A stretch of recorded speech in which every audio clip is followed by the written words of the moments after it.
श्रीमद् भगवद गीता अध्याय नंबर 14 और 14वें अध्याय में श्लोक नंबर 14। बराबर। तो 14वें श्लोक की अवतरणिका को हम लोग देखते हैं।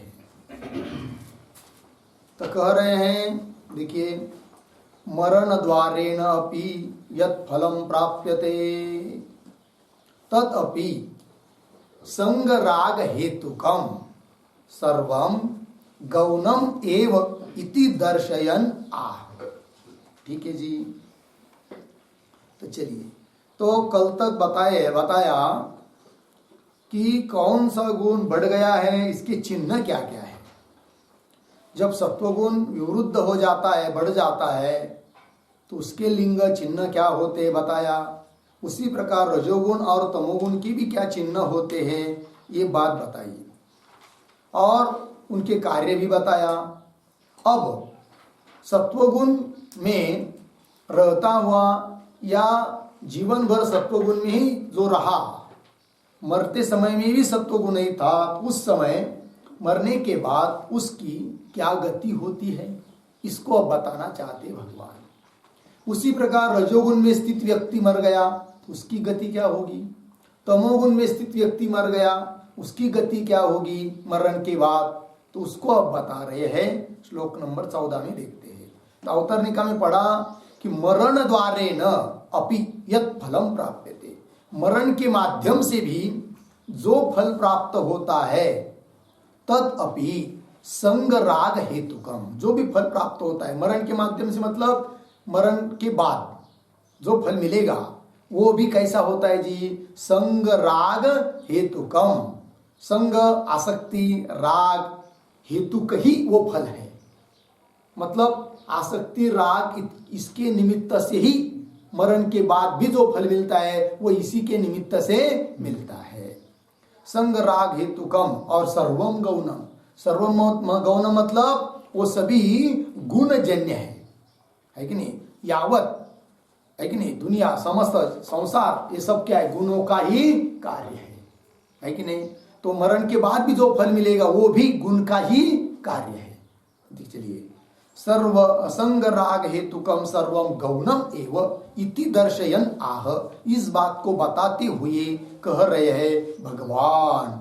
श्लोक नंबर 14 में, यदा सत्वे प्रवृद्धे तो प्रलयं याति देहभृत् तदोत्तम विदान् लोका नमलान् प्रतिपद्यते यदा सत्वे प्रवृद्धे तु प्रलयं याति देहभृत् तदोत्तमविदान् लोकाः नमलान् प्रतिपद्यते। यदा सत्वे प्रवृद्धे तु प्रलयं याति देहभृत् तदा उत्तमविदां लोकान् अमलान् प्रतिपद्यते। अन्वय, यदा सत्वे प्रवृद्धे, यदा सत्वे प्रवृद्धे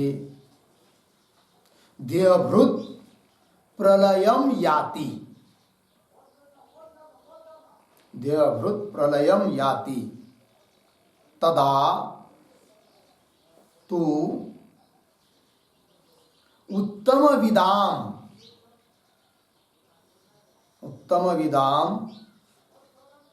अमलान लोकान प्रतिपद्यते, अमलान लोकान प्रतिपद्यते। ठीक है, देखिए, यदा सत्वे प्रवृद्धे, जिस समय सत्वगुण बहुत बड़ा रहता है उस समय देहभृत प्रलयम याति, देहभृत करते देहाभिमानी जीव, ठीक है जी, देहधारी जीव देहभृत, प्रलयम याति मतलब मर जाता है। कब? यदा सत्वे प्रवृत्ति, जब सत्वगुण बहुत बड़ा रहता है, मतलब सत्वगुण में ही वो रहता है, उस समय जब वो देह छोड़ता है अर्थात मरता है, तब क्या होता है भाई? तदा तो तब तो वह व्यक्ति, वह जीव क्या उत्तम विदाम अमलान लोकान प्रतिपद्यते। उत्तम विदाम मतलब जो श्रेष्ठ लोगों का लोक है, उत्तम विदाम उत्तम तत्वों को, श्रेष्ठ तत्वों को जानने वाले लोगों का जो लोक है, कैसा लोक? अमलान मल रहित ऐसा जो लोक, अन्य लोक, लोकांतर, उसको प्राप्त होता है। कौन? जो सत्वगुण में मरता है वह। देखिए सत्वगुण में रहने का फायदा है, समझ लीजिए तत्व ज्ञान नहीं भी हो पाया तो भी सत्वगुण में रहेंगे, जिंदगी भर रहेंगे, तभी मरते समय में भी वो रहेगा। और सत्वगुण में मरेंगे तो कम से कम क्या नरक आदि में नहीं जाना पड़ेगा, उत्तम लोक प्राप्त होगा, ये कह दिया है। भाष्य देखिए, यदा सत्वे प्रवृद्धे, प्रवृद्धि का अर्थ कर रहे उद्भूते, तो प्रलयम का अर्थ कर दिया मरणम, याति का अर्थ प्रतिपद्यते, देहभृत का अर्थ आत्मा, तदा उत्तम विदाम का अर्थ कर रहे हैं महदादि तत्व विदाम इति एतत्। लोकान अमलान का अर्थ कर रहे हैं मल रहितान, प्रतिपद्यते बराबर प्राप्नोति इति एतत्। थोड़ा अन्वय करके पढ़ेंगे। यदा, पहला शब्द यदा, देहभृत आत्मा, देहभृत आत्मा सत्वे प्रवृद्धे उद्भूते तो प्रलयम मरणम याति प्रतिपद्यते, तदा उत्तम विदाम महदादि तत्व विदाम इति एतत्। अमलान मल रहितान लोकान प्रतिपद्यते प्राप्नोति इति एतत्। ठीक है जी, अर्थ देखिए भाई। यदा, जब, देहभृत का अर्थ कर दिया आत्मा। ठीक है, बोलेंगे आत्मा, तो आत्मा थोड़ी लोकांतर को जाता है, तो उसका भी अर्थ हम लोग करेंगे, लिखेंगे उसके ऊपर एक वाक्य, आत्मा बराबर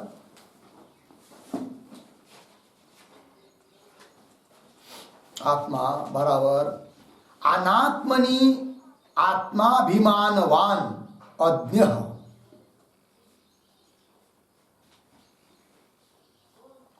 अनात्मनि आत्माभिमानवान अज्ञ इत्यर्थः। पूर्ण विराम। यद्वा आत्मा प्रलयम याति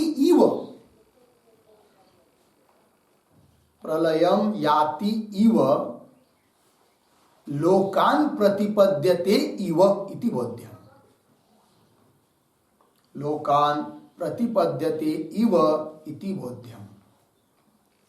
पूर्ण विराम। न ही वस्तुतः आत्मनः मरणादि संभवः।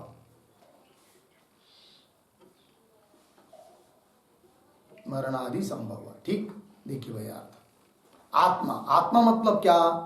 अनात्मनि आत्माभिमानवान अज्ञ, यह अर्थ कर दिया। अनात्मा जो देहादिक, उसमें आत्माभिमान करने वाला जो अज्ञानी व्यक्ति है, उसको लेंगे यहां पर देहभृत अर्थात आत्मा शब्द से।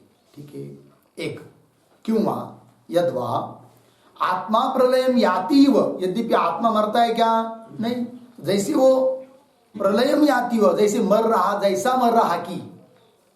रहा जैसा उसी प्रकार लोकान प्रतिपद्यते इव, जैसा कि लोक लोकांतरों को प्राप्त हो रहा है इति बोध्यम।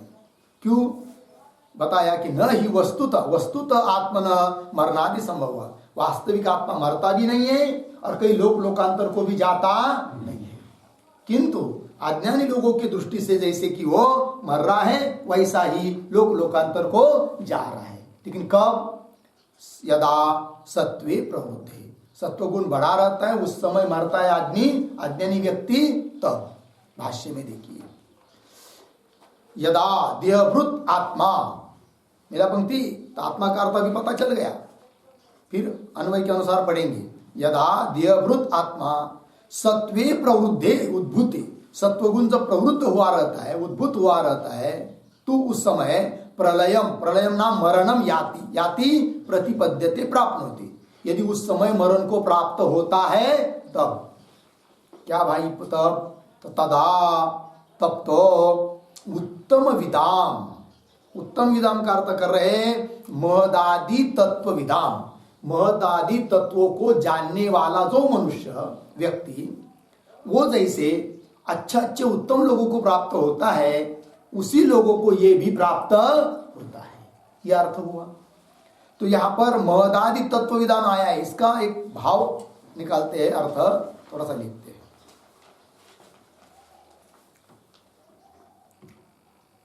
उत्तमाः ये हिरण्यगर्भादयः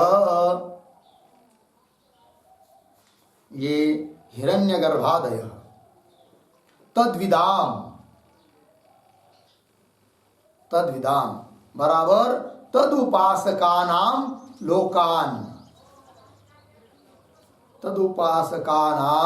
लोकान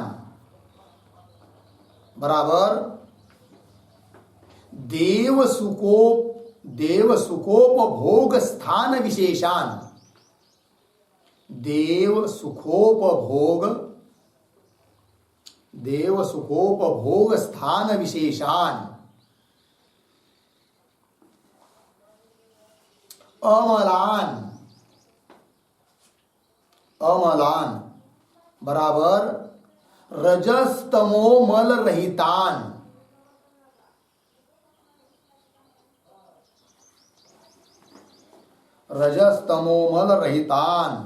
लोकान प्राप्नोति।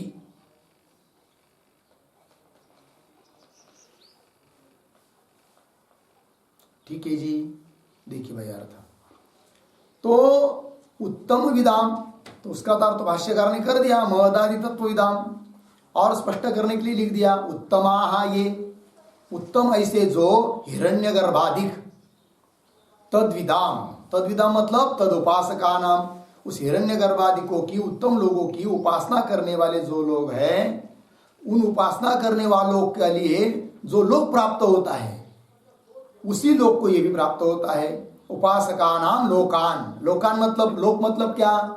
तो देव सुखोपभोग स्थान विशेषण, देवता लोगों के लिए सुख का उपभोग लेने के लिए जो स्थान विशेष है, वैसे उसको क्या कहते हैं जी? लोक। जैसे हम लोगों का लोग है मृत्यु लोक, हम लोग यहाँ रहते हैं, सुखोपभोग करते हैं, दुखोपभोग करते हैं, जो भी करते हैं, वैसे देवता लोग उनको तो दुख होता नहीं है, क्योंकि वो देवता का शरीर जो प्राप्त हुआ है केवल पुण्य का फल है, अधिकतर पुण्य ही है, इसलिए उनको दुख बहुत कम होता होगा, ज्यादातर क्या है? सुख ही है। तो देवता लोगों को सुख का उपभोग लेने के लिए जो स्थान विशेष है उसको बोलते हैं क्या? लोक।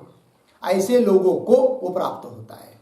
पुनः वो कैसे लोग हैं? अमलान मतलब मल रहिता। तो कौन मल?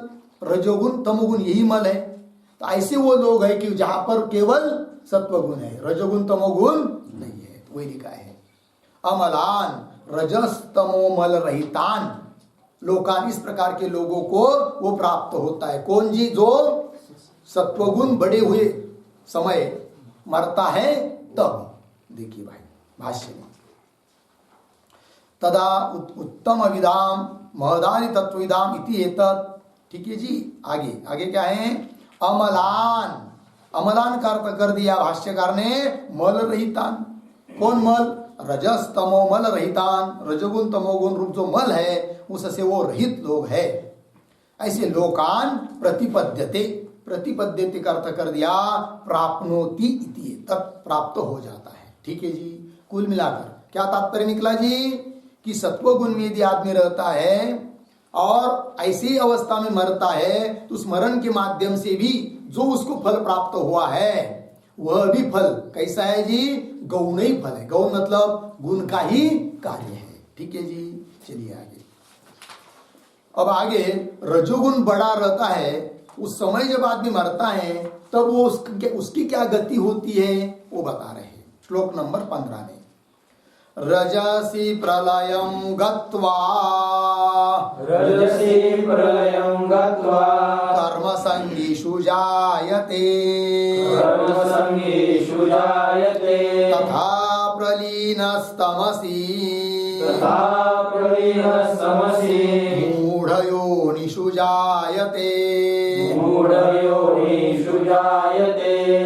रजसी प्रलयं गत्वा कर्मसंगीषु जायते, तथा प्रलीनस्तमसि, मूढयोनिषु जायते। रजसी प्रलयं गत्वा कर्मसंगीषु जायते, तथा प्रलीनः तमसि मूढयोनिषु जायते। अन्वय, पहली पंक्ति सरल है। रजसी प्रलयं गत्वा कर्मसंगीषु जायते, तथा तमसि प्रलीनः, तमसि प्रलीनः मूढयोनिषु जायते।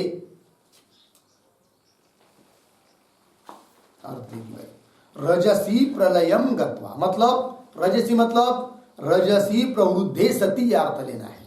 रजोगुण जब बड़ा रहता है उस समय प्रलयम गत्वा मर जाता है, तो मरने के बाद कर्म संगीषु जायते, कर्म में आसक्ति रखने वाले जो लोग होते हैं उनमें ही उसका क्या होता है जी? जन्म होता है। ठीक। तथा ते रजोगुण के बारे में बताया, उत्तरार्ध से बता रहे तथा तमसी प्रलीनः, तमसी मतलब सप्तमी, तमोगुण जब बड़ा रहता है उस समय यदि प्रलीनः, प्रलीनः मतलब मर जाता है, तो मूढ़ योनिषु जायते, मूढ़ योनि जो पशु पक्षादिक है उनके योनि में उसका जन्म होता है। ठीक है जी। अर्थ देखिए भाष्य में, रजसी गुणे विवृद्धे, रजसी प्रतीक है तो उसका स्पष्टीकरण करने के लिए और पद जोड़ दिए। तो रजसी गुणे विवृद्धे, रजोगुण जब बढ़ जाता है तब उस समय प्रलयम मरणम गत्वा प्राप्य, प्रलयम का अर्थ कर दिया मरणम और गत्वा का अर्थ कर दिया प्राप्य। तो अर्थ क्या हुआ? रजोगुण जब बढ़ा रहता है उस समय यदि मरण को प्राप्त होता है तो उसके बाद कर्म संगीषु, इसका अर्थ कर रहे कर्मासक्ति युक्तेषु मनुष्येषु जायते, जिन लोगों की कर्म में आसक्ति है, बस कर्म के बिना वो रह ही नहीं सकते हैं, है कि नहीं? रात दिन, सुबह दोपहर में, शाम को कर्म ही कर्म करते रहते हैं, ऐसे कर्म में आसक्त जो लोग हैं उनमें उसका क्या होता है? जन्म होता है। कर्मासक्तिषु मनुष्येषु जायते। ठीक है ना? बोलेंगे भाई कर्म में आसक्ति रखने वाले, इतना ही बोलना चाहिए था कि कर्म में आसक्ति रखने वालों में उसका जन्म होता है, इतना ही कहो ना। मनुष्येषु क्यों कह दिया? कर्म में आसक्ति रखने वाले मनुष्यों में जन्म होता है, ये क्यों कह दिया? केवल कितना कहना चाहिए था? क्योंकि मूल में क्या आया है पद श्लोक में? कर्म संगीषु जायते, इतना ही आया है, लेकिन भाष्यकार ने मनुष्येषु आदि जोड़ दिया, ये क्यों? तो उस पर एक वाक्य, देवादीनां कर्माधिकाराभावात्,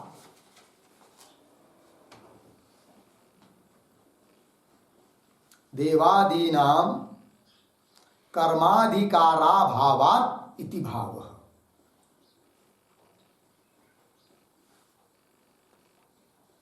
कर्माधिकाराभावात् इति भावः, पूर्ण विराम। एतेन सत्वे प्रवृद्धे मृतानाम एतेन सत्वे प्रवृद्धे मृतानाम देवादि जन्म प्राप्ति इति सिद्धम। देवादि जन्म प्राप्ति इति सिद्धम।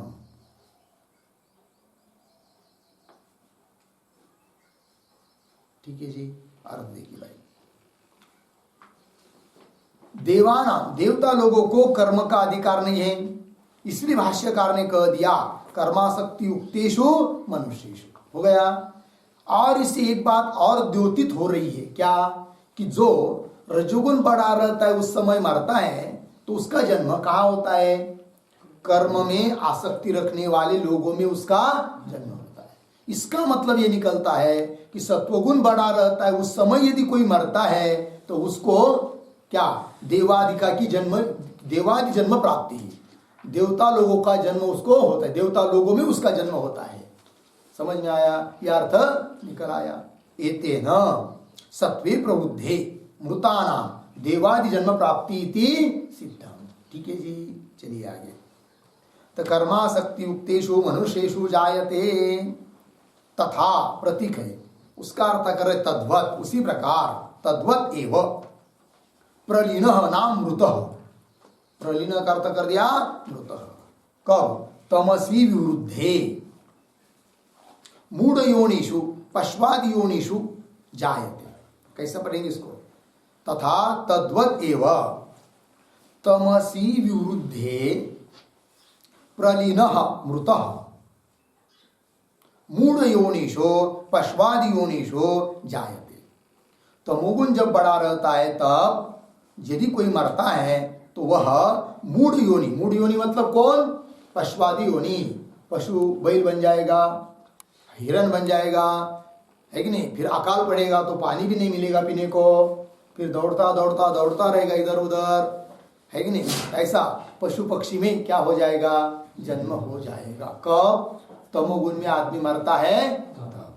चलिए आगे। ये हुआ श्लोक नंबर 15 का भाष्य। अब चलते हैं 16 में। श्लोक 16 की अवतरणिका को पढ़ते हैं। अतीत श्लोकार्थ से एव संक्षेप उच्यते। अतीत मतलब अभी जो कहे हुए श्लोक है उन श्लोकों का अर्थ ही संक्षेप में थोड़े में पुनः कह दे रहे भगवान। ठीक, चलिए। कर्मणः सुकृतस्याहुः सात्विकं निर्मलं फलम् रजसस्तु फलं दुःखम् मज्ञानं तमसः फलम्।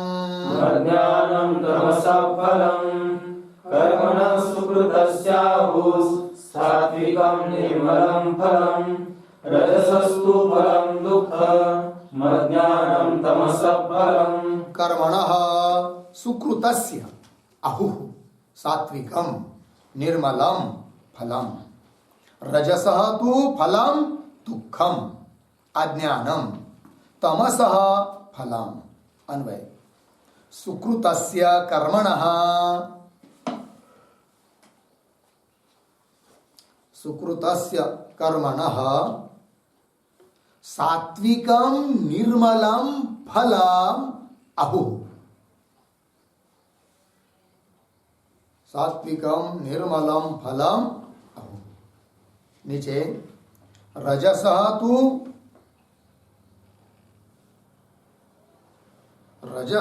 तु दुःखं फलम् तमसः अज्ञानं फलम्। ठीक है, देखिए भैया अर्थ। सुकृतस्य कर्मणः सात्विकं निर्मलं फलम् आहुः। सुकृत अर्थात सात्विक जो कर्म है, सत्वगुणात्मक जो कर्म है, उस कर्म का फल भी कैसा? सात्विकम निर्मलम फलम। सात्विकम मतलब सत्वेन निर्वृत्तम निष्पन्नम। सत्वेन निर्वृत्तम निष्पन्नम। सत्वगुण से निवृत्त, निवृत्त मतलब निष्पन्न फल। कैसा पुनः? निर्मलम फलम। निर्मलम मतलब जी रजस तमोमल अमिश्रितम, रजस तमोमल अमिश्रितम सुखम फलम अहु।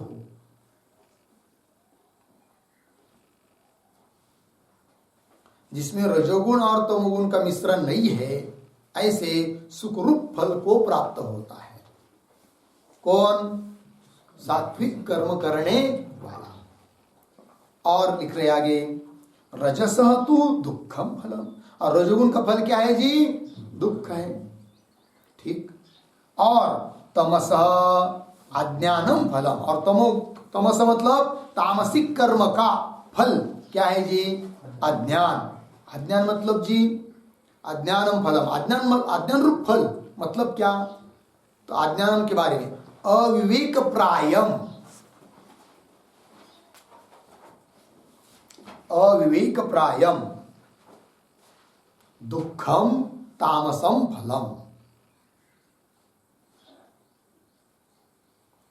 दुखम तामसम फलम। ठीक। अविवेक प्रायम मतलब जिसमें विवेक नहीं है, अविवेक स्वरूप, ऐसा दुख रूप तामस फल। ठीक है कि नहीं? देखिए ना, जैसे पशु है तो उस पिछले जन्म में तमोगुण में मरे होंगे, वो तमोगुण का ही कार्य किया होगा जिंदगी भर। जब मनुष्य जन्म में थे, अब पशु बन गए, तो पशु बन गए तो क्या हुआ? उनको फल क्या मिल रहा है? अज्ञान, दुख। अज्ञानात्मक को दुख है, कोई विवेक नहीं उनको, है कि नहीं? पैर टूट गया तो वो नहीं जान सकते कि चलो भाई अस्पताल में जाएंगे करके, कुछ नहीं कर सकते, दवा भी नहीं ले सकते, कुछ नहीं कर पाते, समझ में भी नहीं आता क्या करने से क्या होगा। तो अज्ञानात्मक अविवेक प्राय फल मिल गया। लेकिन किसका फल है वो? तमोगुण का फल है। ठीक। भाष्य में और स्पष्ट करते चलिए, भाष्य पढ़ेंगे। कर्मणः सुकृतस्य प्रतीक है, इसका अर्थ कर दिया सात्विकस्य इत्यर्थः। अहुः शिष्टाः सात्विकम एव निर्मलम फलम इति। रजसः तु फलम दुखम अर्धविराम। राजसस्य कर्मण इत्यर्थः। कर्माधिकारात् अर्धविराम फलम अपि दुखम एव। कारणानुरूप्यात् राजसम एव पूर्णविराम। तथा अज्ञानम तमसः, तमसः नाम तामसस्य कर्मणः अधर्मस्य फलम पूर्ववत। ठीक। थोड़ा अन्वय करके पढ़ेंगे। देखिए भाई, दूसरा शब्द सुकृतस्य सात्विकस्य कर्मणः, पीछे सुकृतस्य सात्विकस्य कर्मणः, फिर दो शब्द छोड़कर आगे सात्विकम एव निर्मलम फलम इति। सात्विकम एव निर्मलम फलम इति शिष्टाः अहुः। वाक्य पूरा हुआ। शिष्टाः अहुः। नीचे रजसः तु राजसस्य कर्मणः, पीछे दुखम फलम, दुखम फलम कर्माधिकारात्, कर्माधिकारात् फलम अपि दुखम एव। क्यों? कारणानुरूप्यात् राजसम एव। हो गया। आगे तथा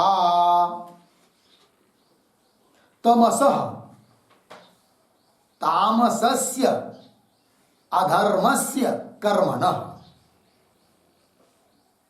तामसस्य अधर्मस्य कर्मणः फलम्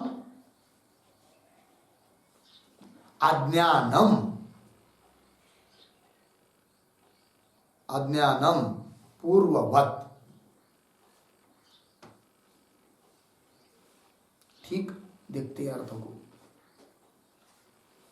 सुकृतस्य का अर्थ कर दिया सात्विकस्य, सात्विकस्य मतलब भी क्या, सत्वगुण प्रयुक्तस्य कर्मणः, उस पर लिख सकते हैं सात्विकस्य। सुकृतस्य का अर्थ कर दिया सात्विकस्य, कर्मणः का विशेषण है वो। तो सात्विकस्य मतलब सत्वगुण प्रयुक्तस्य कर्मणः।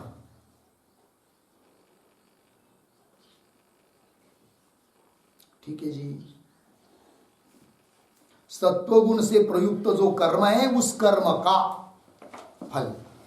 सुकृतस्य सात्विकस्य कर्मणः, क्या जी, सात्विक कर्म का सात्विकम एव निर्मलम फलम।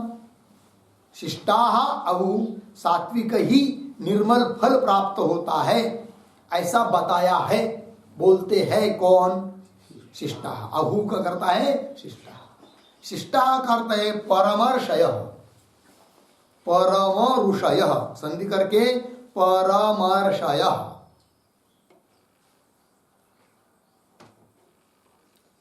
परम श्रेष्ठ ऐसे ऋषि लोग, उन्होंने कहा है, वो बोलते हैं,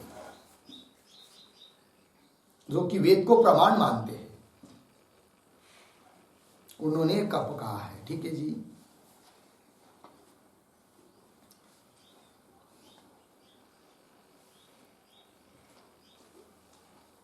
ठीक है जी। तो चलिए, तो यहां पर सात्विकम एवं निर्मलम फलम ऐसा लिखा है ना, सात्विकम, एक वाक्य लिखते उसके ऊपर, सत्व प्रधानम, सत्व प्रधानम अतः एव निर्मलम फलम, अतः एव निर्मलम फलम। देवत्वादि लक्षणम, देवत्वादि लक्षणम सुख हेतु भूतम।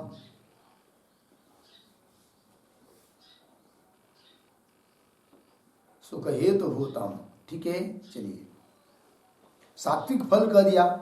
सात्विक फल मतलब सत्व प्रधान, सत्वगुण प्रधान है जिसमें, अतएव निर्मलम फलम, इसलिए वो निर्मल फल है। कैसा, देवत्वादि लक्षणम, देव भाव की प्राप्ति हो जाना, केवल सुख हेतु भूतम, ऐसा वो फल प्राप्त होता है सत्वगुण का। ठीक, सात्विक कर्म का। आगे चलते हैं। रजसः तु, रजस प्रतीक है, रजस तो मतलब राजसस्य कर्मणः, रजोगुण का जो कर्म है, राजसी जो कर्म है, उसका फलम क्या जी, दुखम फलम, उसका फल क्या है, दुख है। चलिए, क्यों, कर्माधिकार, जैसा कर्म रहेगा वैसा ही फल मिलता है। राजस कर्म है तो फल भी राजस दुख ही मिलेगा। कर्माधिकारात् फलम अपि दुखम एव, है कि नहीं, फलम फल भी दुख ही मिलेगा, क्योंकि कारणानुरूप्यात् राजसम एव, कारण के अनुसार कार्य होता है। कारण यदि रजोगुणी है तो फल भी क्या, रजोगुणी ही मिलेगा। कारणानुरूप्यात् राजसम, कारणानुरूप्यात्, इसके ऊपर लिखते हैं वाक्य, यथा यथा कर्मोपकरणादि संपादनादिना, कर्मोपकरणादि, कर्मोपकरणादि संपादनादिना, संपादनादिना दुःखम, तद्वत् तद्वत् तत्फलम अपि दुःखम, तत्फलम अपि दुःखम बराबर दुःखकरम एव इत्यर्थः। दुःखकरम एव इत्यर्थः, पूर्णविराम। तच्च फलम राजसम एव, तच्च फलम राजसम एव, अर्धविराम। कारणानुरूप्यात्, कारणानुरूप्यात्, पूर्णविराम।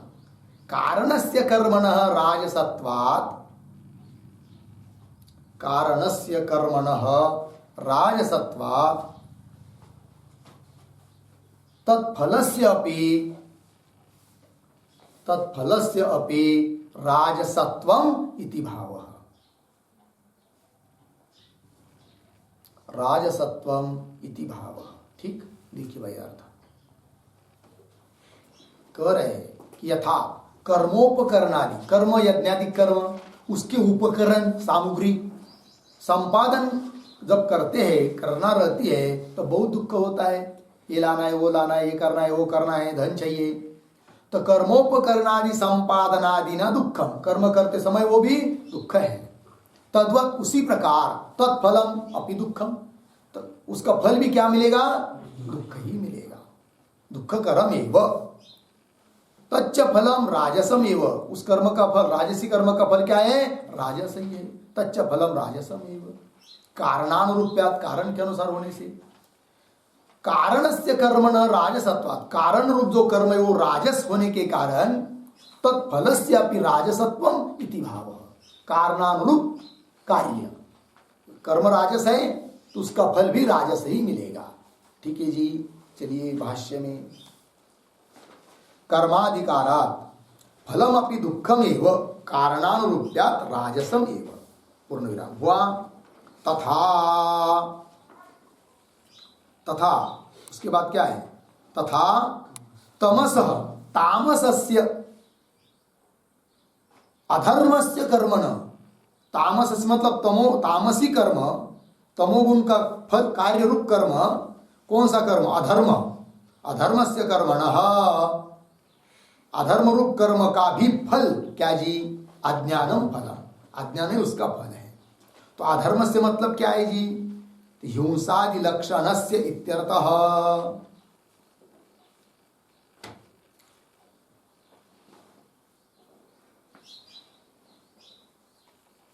हिंसादि लक्षणस्य इत्यर्थः, पूर्ण विराम।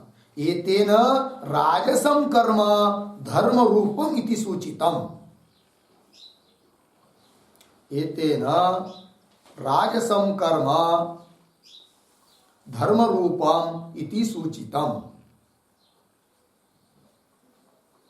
ठीक है जी, देखिए भाई, तामस कर्म यदि अधर्म रूप है, हिंसादि रूप है, तो इसका मतलब राजस कर्म कैसा है जी?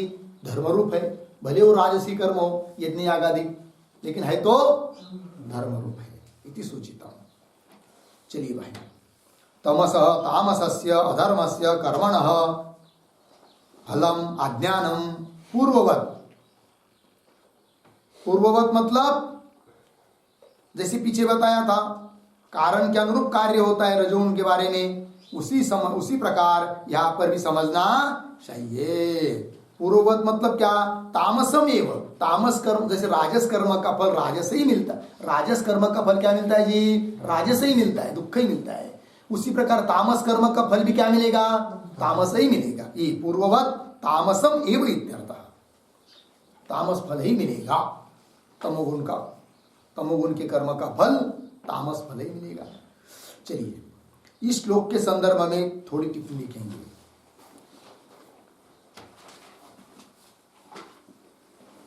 सात्विकम कर्म कृत्वा, सात्विकम कर्म कृत्वा देवत्वादि लक्षणम, देवत्वादि लक्षणम सुखादि लक्षणम ज्ञान लक्षणम वा फलम लभन्ते, ज्ञान लक्षणम वा फलम लभन्ते, पूर्ण विराम।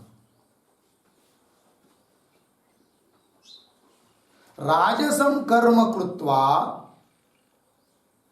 राजसम कर्म कृत्वा मनुष्यत्व लक्षणम,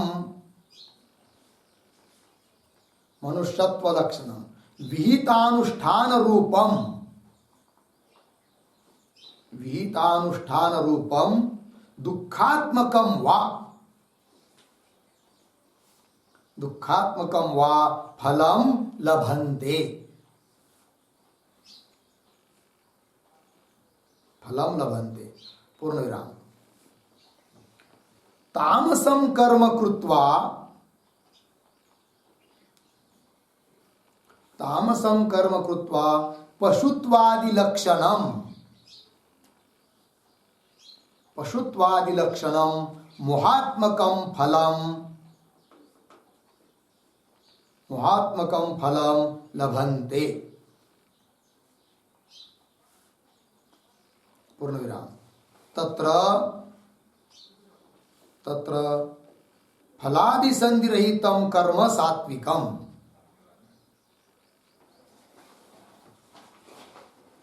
फलादिसंधिरहितं कर्म सात्विकम्। अर्धविराम। तद्युक्तं विहितं कर्म राजसम्। तद्युक्तं विहितं कर्म राजसम्। अर्धविराम। हिंसादि रूपं तु तामसम्।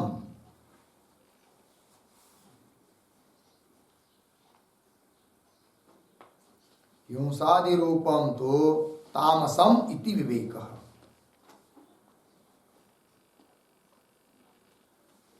यद्वा सात्विकस्य कर्मणः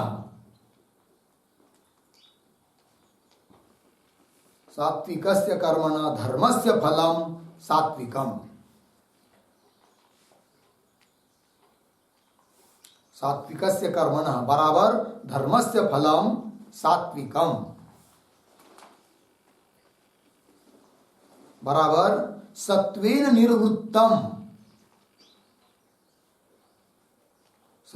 निर्वृत्तम निष्पन्नम निर्मलम सुखम फलम भवति। सुखम फलम भवति। पूर्ण विराम। राजसस्य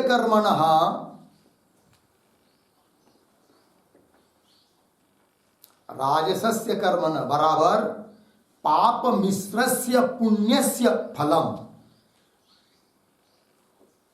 पाप मिश्रस्य पुण्यस्य फलम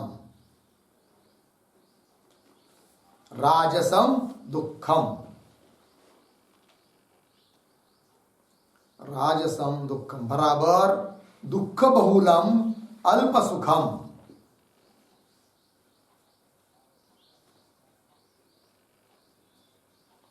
दुःख बहुलम अल्प सुखम कारणानुरूप्यात् कार्यस्य इति। कारणानुरूप्यात् कार्यस्य इति। पूर्णविराम। तामसस्य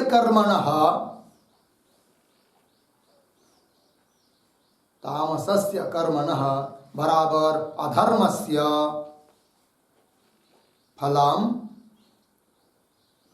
अधर्मस्य फलम अज्ञानम बराबर अविवेक प्रायम दुःखम तामसम फलम भवति। तामसम फलम भवति। ठीक है, चलिए भाई अर्थ। सात्विकम कर्म कृत्वा, यदि आदमी जिंदगी भर सात्विक कर्म करेगा और उसी में मरेगा तब देवत्वादि लक्षणम देव भाव को प्राप्त होगा। सुखादि लक्षणम सुख ही सुख मिलेगा। ज्ञान प्राप्त होगा, ज्ञान लक्षणम वा फलम लभन्ते। ठीक। राजसम कर्म कृत्वा, यदि राजस कर्म करेगा जिंदगी भर उसी में मरेगा तो मनुष्यत्व लक्षणम मनुष्य बन जाएगा। क्यों? विहित अनुष्ठान रूपम दुखात्मकम वा फलम, विहित कर्म का अनुष्ठान रूप दुखात्मक फल प्राप्त करेगा। ठीक है जी। आगे तामसम कर्म कृत्वा, यदि तामस कर्म करता है उसी में मरता है जिंदगी भर तब पशुत्वादि लक्षणम पशुत्व स्वरूप पशु रूप फल मिलेगा, पशु बन जाएगा। मोहाध्यात्मक फल है वो, मोहाध्यात्मकम फलम लभन्ते। ठीक। तत्र तो बोलेंगे फिर ठीक है, सात्विक कर्म कौन सा, राजस कर्म कौन सा और तामस कर्म कौन सा? तो पीछे तो बताया है, तो भी बता रहे। तत्र फलाभिसंधि रहितम कर्म सात्विकम, शास्त्र के अनुसार कर्म कर रहा है, फल की आसक्ति नहीं रख रहा है, कर्तृत्व का अहंकार भी नहीं रख रहा है, तो कर्म क्या हो जाता है? सात्विक। तत्र फलाभिसंधि रहितम कर्म सात्विकम। एक तदयुक्तम विहितम कर्म राजसम। तदयुक्तम मतलब फलादि संधि सहितम, फल की इच्छा सहित विहित कर्म जो है उसको बोलेंगे क्या? राजस कर्म। और हिंसादि रूपम तो तामसम, और हिंसादि रूप जो कर्म होता है वो क्या है जी? तामस कर्म है। इति विवेक। तो कर्म भी बता दिया अलग अलग, उनका फल भी बता दिया। ठीक, क्यों? अथवा सात्विक से कर्म न, सात्विक कर्म से लेंगे क्या? पुण्य, पुण्य का फल है कि नहीं? धर्मस्य फलम सात्विकम। सात्विकम मतलब सत्वेन निर्वृत्तम, सत्व गुण से निष्पन्न, निर्मल, रजोगुण तमोगुण रहित, केवल सुख फल मिलेगा।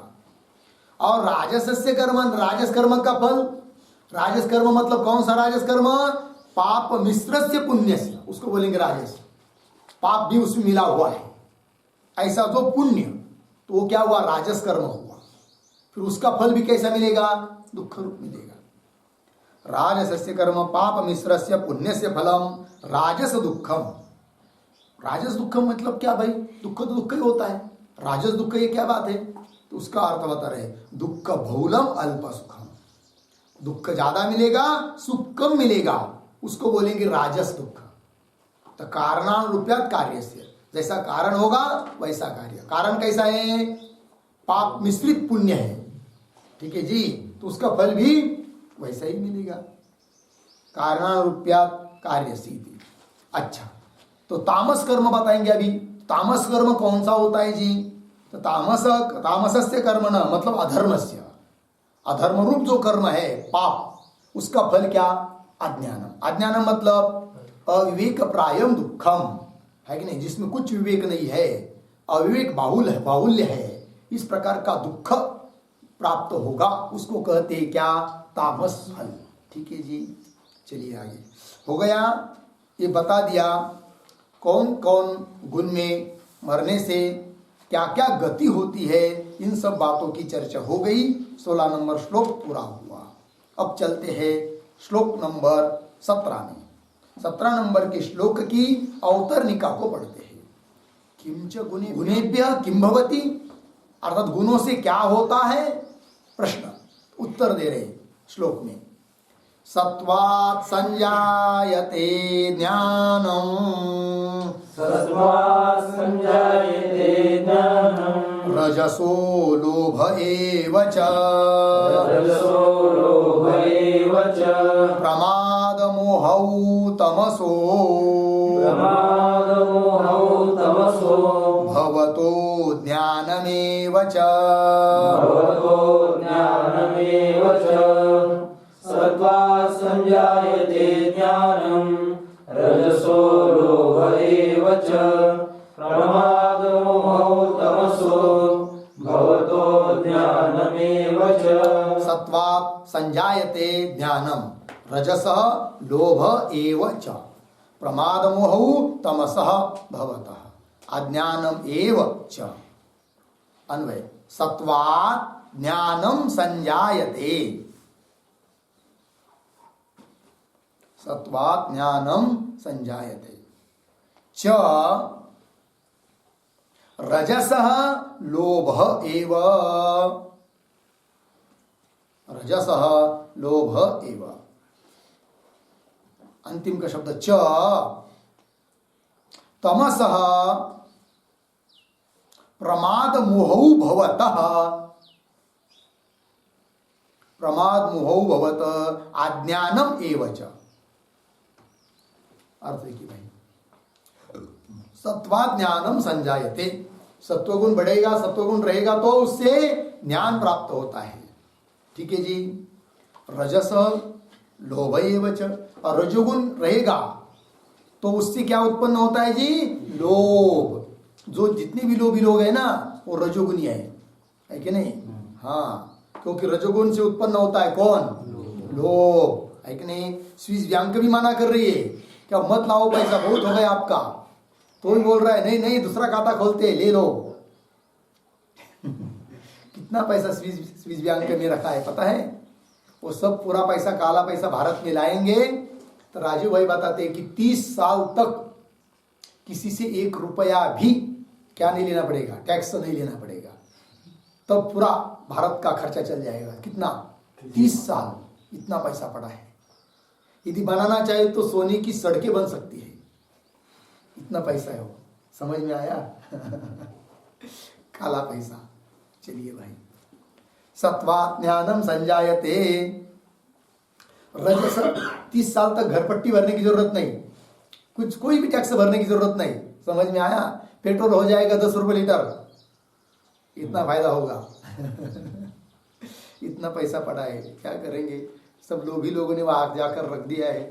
चलिए, सत्वात् ज्ञानम संजायते, इसलिए पहले उनको प्रशिक्षण देना चाहिए राजकारण में घुसने के पहले, धर्म का शास्त्रों का, कि क्या कैसे कैसे क्या क्या होता है। ये जिंदगी भर में मत देखो भाई, कमा कमा कर क्या सोना थोड़ी खाना है, मरने के बाद भी तो देखो क्या होगा। ठीक है ना? धर्म प्रयुक्त वो लोग रहेंगे, धर्म से युक्त रहेंगे, तो कभी अधर्म करेंगे ही नहीं। चलिए, सत्वात् ज्ञानम संजायते, रजस और रजस लोभ एव च। आगे, तमसः, तमोगुण से क्या होता है जी? प्रमाद और मोह। तो जहां जहां प्रमाद दिखाई देगा, मोह दिखाई देगा, समझना क्या है वहां पर? तमोगुण है। लेकिन दूसरे का परीक्षण करने के लिए सब बताया नहीं जा रहा है, अपने का अपना ही परीक्षण करना है कि नहीं? हमारे अंदर क्या हो रहा है, अपने अंदर क्या हो रहा है, रजोगुण बढ़ रहा है क्या, तमोगुण बढ़ रहा है कि सत्वगुण बढ़ रहा है, इसके लिए सब बातें बताई जा रही है। और रजोगुण तमोगुण बढ़ा हो तो उसको कम कर देना है और सत्वगुण को बढ़ाना है। कैसा बढ़ाना है सत्वगुण को? सत्संग करके, भगवान का भजन करके करेंगे तो आपसे आप सत्वगुण बढ़ जाएगा। ठीक है जी। चलिए, तमसः प्रमाद मोह भवत, प्रमाद और मोह उत्पन्न होते, और अज्ञानम एव, अज्ञान उत्पन्न होता है। मतलब अज्ञानात्मक सब बन जाता, अंधकार बन जाता है, आपके सामने कुछ समझ में नहीं आता है। ये होता है किससे? तमोगुण से। चलिए, भाष्य, सत्वात् लब्धात्मकात् संजायते संजायते का अर्थ कर रहे समुत्पद्यते ज्ञानम, पूर्ण विराम, रजस लोभ एव च, पूर्ण विराम, प्रमाद मोह च उभौ तमसः भवतः, अर्धविराम, अज्ञानम एव च भवति। ठीक, थोड़ा अन्वय करेंगे। सत्वात् लब्धात्मकात् ज्ञानम संजायते समुत्पद्यते, ज्ञानम संजायते समुत्पद्यते। आगे, रजसः लोभ एव च। आगे, तमसः प्रमाद मोहौ च उभौ भवतः, तमसः प्रमाद मोह च उभौ भवत अज्ञानम एव च भवति। ठीक, देखिए भाई अर्थ, सत्वात्, कैसा सत्व? लब्धात्मकात्, लब्धात्मकात् का अर्थ लिखेंगे तमोभिभव पूर्वकम प्राप्त प्रतिष्ठात्।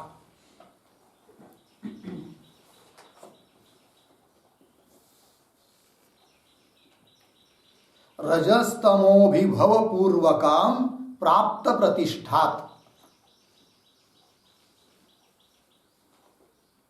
मतलब क्या हुआ? रजोगुण और तमोगुण का आविर्भाव तिरोभूत करके उनको दबाकर जो सत्वगुण बढ़ा हुआ है, अर्थात प्राप्त प्रतिष्ठा हुई है उसको, जिसको है कि नहीं, ऐसा सत्वगुण, उससे क्या होता है जी? ज्ञानम संजायते, ज्ञान उत्पन्न होता है। ठीक है, मतलब रजोगुण तमोगुण कम हो जाते हैं, सत्वगुण अधिक हो जाता है, तो ऐसे सत्वगुण से ज्ञान उत्पन्न होता है, ये कह दिया। आगे चलते, रजसः, तो लब्धात्मकात्, ये विशेषण इसको भी लगाना है, लब्धात्मकात् रजसः, मतलब जिसको प्रतिष्ठा प्राप्त हुई है, ऐसा रजोगुण। प्रतिष्ठा प्राप्त हुई मतलब क्या? कि सत्वगुण और तमोगुण कम हुआ है और रजोगुण बहुत बड़ा है, उस समय वो क्या दिखाता है, क्या कार्य करता है, तो वो दिखा रहे हैं। रजस लोभ एव च, उस रजोगुण से क्या उत्पन्न होता है जी? लोभ। और आगे, तमस, इसको भी लब्धात्मकात् तमसः, मतलब जिसको प्रतिष्ठा प्राप्त हुई है ऐसे तमोगुण से, अर्थात सत्वगुण और रजोगुण कम हुआ है, तमोगुण बढ़ा है, ऐसे तमोगुण से क्या जी, प्रमाद मोहू बहु भवत, प्रमाद और मोह ये दोनों भी होते हैं, और अज्ञानम एवच, अज्ञान भी होता है। तो अज्ञानम एवच, अज्ञानम लिखा है कि नहीं, तो अज्ञानम मतलब निद्रादि रूपम एवं, तमोगुण से अज्ञान हो जाता है, अज्ञान उत्पन्न होता है, मतलब क्या, निद्रादि रूपम, तो निद्रा आने लग जाती है, तो निद्रादि रूपम एवं च भवति।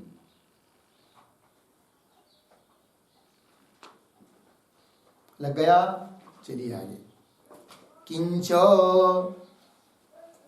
और बता रहे, देखिए, किंच ऊर्ध्वं गच्छन्ति सत्वस्था, ऊर्ध्वं गच्छन्ति सत्वस्था, मध्ये मध्ये तिष्ठन्ति राजसाः, मध्ये तिष्ठन्ति राजसाः, जघन्यगुणवृत्तस्था, जघन्यगुणवृत्तस्था, अधो गच्छन्ति तामसाः, अधो गच्छन्ति तामसाः, ऊर्ध्वं गच्छन्ति सत्वस्था, मध्ये तिष्ठन्ति राजसाः, जघन्यगुणवृत्तस्था, अधो गच्छन्ति तामसाः। ऊर्ध्वं गच्छन्ति सत्वस्थाः, मध्ये तिष्ठन्ति राजसाः, जघन्यगुणवृत्तस्थाः, अधः गच्छन्ति तामसाः। अन्वय देखिए भाई, सत्वस्थाः ऊर्ध्वं गच्छन्ति,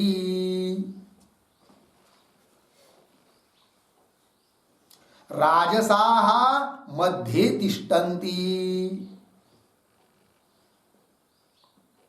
और आगे तामसाः जघन्य गुणवृत्तस्थाः अधः गच्छन्ति।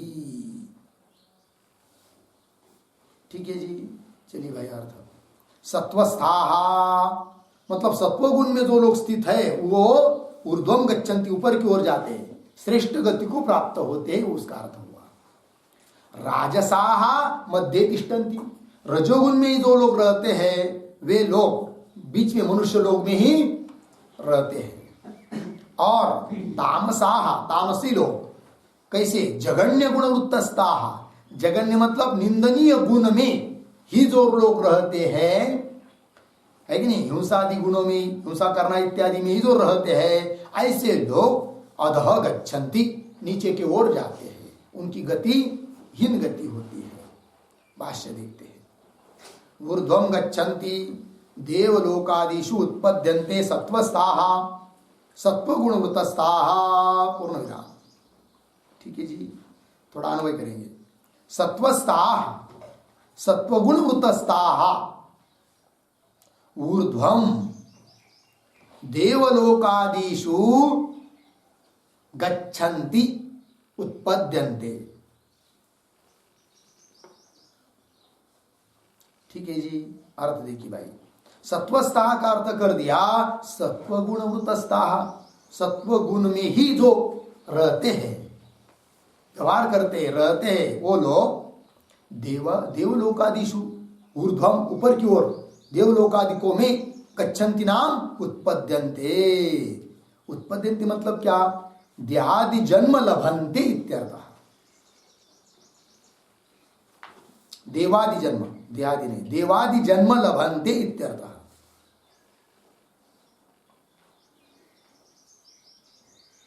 देव लोगों का जन्म उनको प्राप्त होता है, किनको, सत्वस्थाः। इसका अर्थ कर दिया सत्व गुणवृत्तस्थाः भाष्य में। तो एक शब्द उसके ऊपर लिखते, सत्व गुणवृत्तस्थाः, इसके ऊपर सत्व गुणस्य या वृत्तयः,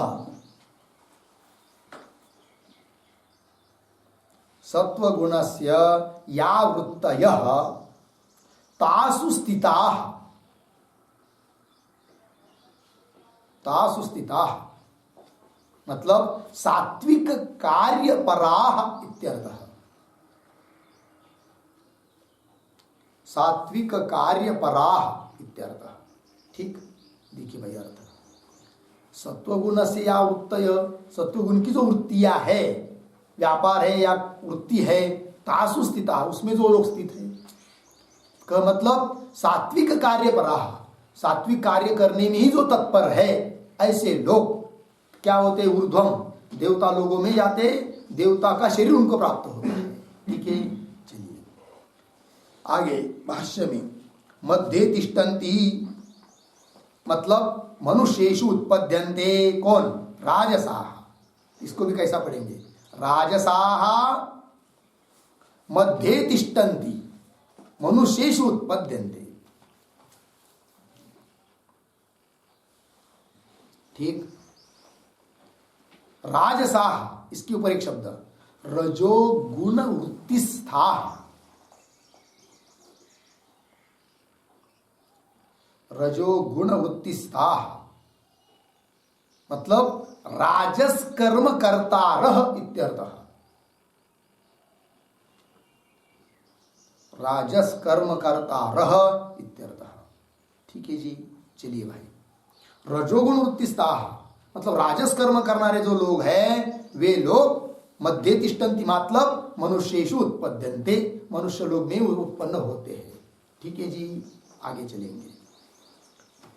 जघन्य गुणवृत्तस्थाः, जघन्य मतलब जघन्य च असौ गुणः, जघन्य गुणः तमः,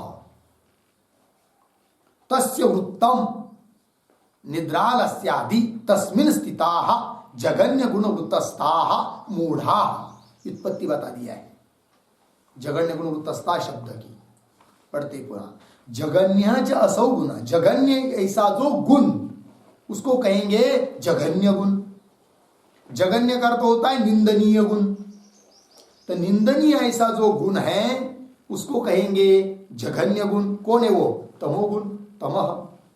तस्य वृत्तम, उस तमोगुण का वृत्तम, वृत्तम शब्द का अर्थ लिखिए कार्यम, क्या व्यापार, उस तमोगुण का कार्य क्या? निद्रालस्यादि, निद्रालस्यादि ही तस्मिन् स्थिताः जघन्य गुण वृत्तस्थाः मूढ़ाः।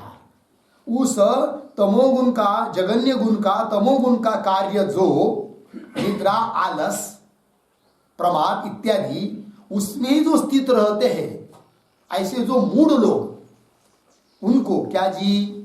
तो मूढ़ाः आगे अधः गच्छन्ति मतलब पश्वादिषु उत्पद्यन्ते तामसाः। इसको भी कैसा पढ़ेंगे? तामसाः अधः गच्छन्ति पश्वादि योनिषु उत्पद्यन्ते। राजसाः सॉरी तामसाः जघन्य गुण वृत्तस्थाः मूढ़ाः तामसाः। ऐसे जो तामसी लोग हैं वो नीचे की ओर जाते, मतलब क्या? पश्वादि योनि में वो उत्पन्न होते हैं, ये उसका अर्थ हुआ। लग गया जी? पशु पक्षी की योनि में जाते वो कौन? इस मनुष्य जन्म इतना सुंदर बढ़िया प्राप्त हुआ है, भगवान ने अच्छी तरह से हाथ, पैर, कान, नाक, मुख, बुद्धि दी है, और जो करना चाहिए वो नहीं किया, तो क्या किया? सोता रहा, निद्रा, आलस्य है कि नहीं, प्रमाद करता रहा, तो उसकी गति क्या होगी? पश्वादिषु उत्पद्यन्ते, पशुआदि ही बन जाता है। ठीक है ना? देखिए इस जन्म में हम लोगों के हाथ में है आगे क्या बनना है करके। कहते हैं ना, फिर भविष्य काल वर्तमान काल के ऊपर अवलंबन है। भविष्य काल कैसा आने वाला है लोग देखते क्या? उस पोपट वाले को, पोपट वाला पॉइंट देखा है आपने कभी? पोपट वाला मतलब तोते वाला, मिट्ठू वाला, वो रोड के किनारे कभी कभी बाजार में बैठा हुआ रहता है, उसके पास एक पिंजरा रहता है, उसमें रहता है, क्या बोलते हैं इसको? तोता। और बहुत सारे कागज रखे रहते हैं। फिर हम लोग जाएंगे, 1 रुपया वहां पर रखेंगे, वो तोता बाहर आएगा, एक चिट्ठी उछलेगा, फिर वो पढ़ के सुनाएगा कि तुम्हारा भविष्य है। वो कुछ नहीं है भविष्य, समझ में आया? वो पैसा कमाने का धंधा है। भविष्य अपने हाथ में है कि नहीं? वर्तमान काल में हम क्या कर रहे हैं उसके ऊपर आधार है क्या? भविष्य काल। ठीक है ना जी? धर्म आहे वर्मा अंगी, कळला पाहिजे प्रसंगी। कळलं जी? धर्म धर्म क्या है? वर्मांगी, वर्म कळलं कि धर्म कळा, धर्म हो जाता है। ठीक है जी, चलिए आगे चलेंगे। इसके ऊपर, इस श्लोक के ऊपर थोड़ा लिखेंगे हम लोग, फिर श्लोक पूरा हो जाएगा।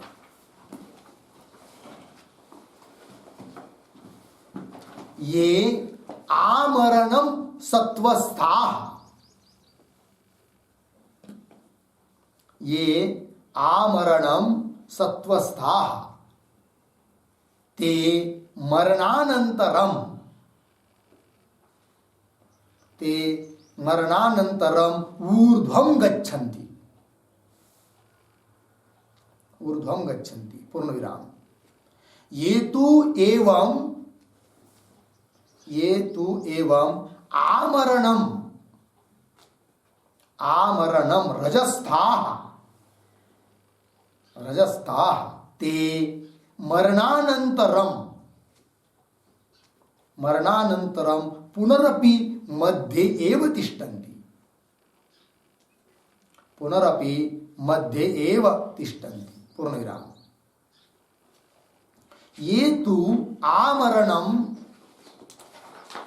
ये तु आमरणम तमस्थाः, तमस्थाः ते मरणानंतरम, ते मरणानंतरम अधः गच्छन्ति इत्यर्थः,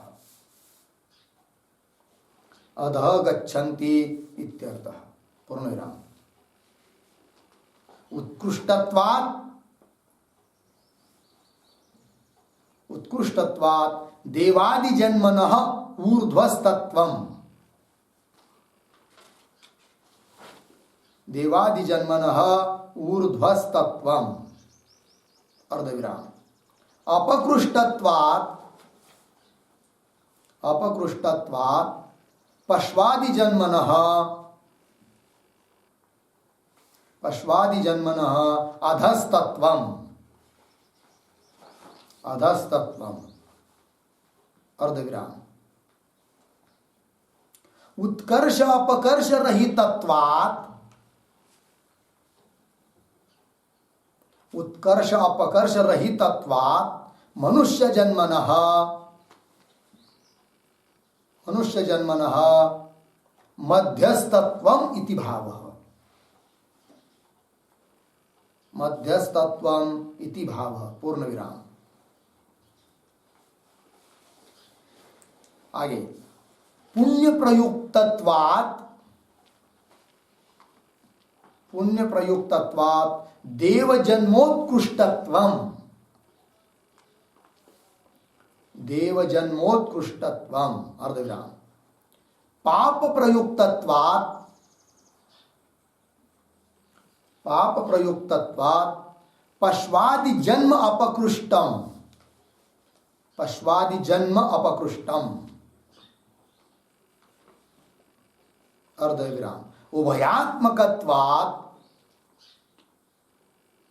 उभयात्मकत्वात् मनुष्य जन्म मध्यस्थम,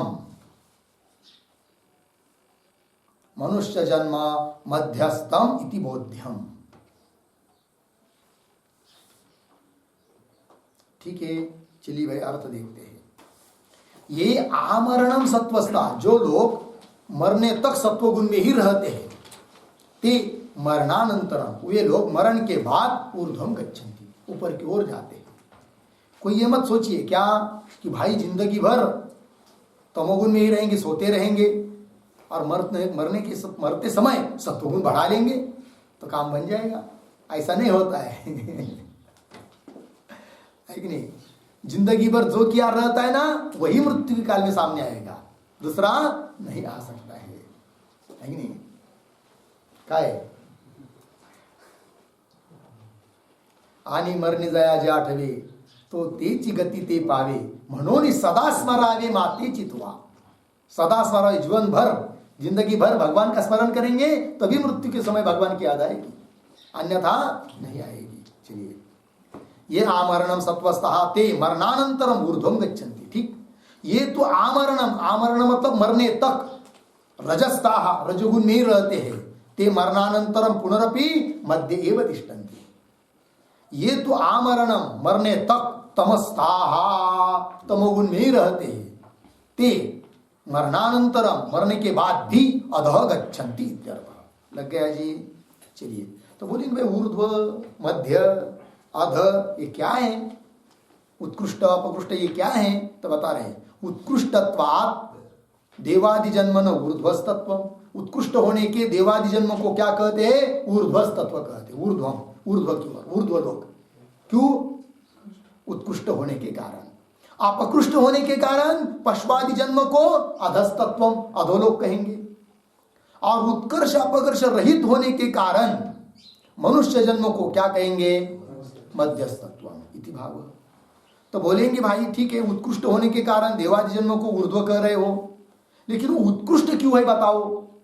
उसको भी दिया, पुण्य प्रयुक्तत्वात् देव जन्म उत्कृष्टत्व। पुण्य का फल होने के कारण, पुण्य से वो प्राप्त होने होता है, इसलिए उस देव जन्म को क्या कहेंगे? उत्कृष्ट कहेंगे। पाप प्रयुक्तत्वात्, पाप से प्रयुक्त, पाप से मिलता है, इसलिए पशुआदि जन्म को कहेंगे क्या? अपकृष्ट। फिर उभयात्मक होने से मनुष्य जन्म को कहेंगे क्या? मध्यस्थ। समझ में आया? अब पुनः एक प्रश्न आएगा कि पुण्य प्रयुक्तत्वात् देव जन्म उत्कृष्ट है, पुण्य से प्राप्त होता है इसलिए देव जन्म उत्कृष्ट है कि नहीं? पुण्य से प्राप्त होता है, तो बोलेंगे पुण्य से प्राप्त हुआ तो क्या हुआ? तो बोलते हैं भाई पुण्य से प्राप्त हुआ है, इसलिए वहां पर क्या? सुख की ही अनुभूति है, सुखात्मक होने के कारण वो उत्कृष्ट है। और पाप से प्रयुक्त जो है, जो पशुआदि जन्म, उसको अपकृष्ट कह दिया, क्योंकि वहां पर दुख ही दुख है। और मनुष्य जन्म को भयात्मक कह दिया, क्योंकि मिश्रित कर्म का ये फल है। पाप पुण्य जब समान हो जाते हैं तब मनुष्य जन्म प्राप्त होता है। इसलिए क्या हुआ जी? मध्यस्थ हुआ, दोनों के बीच वाला हुआ।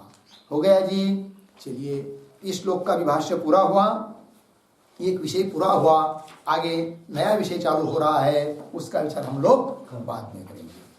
ओम पूर्णमदः पूर्णमिदं पूर्णात् पूर्णमुदच्यते पूर्णस्य पूर्ण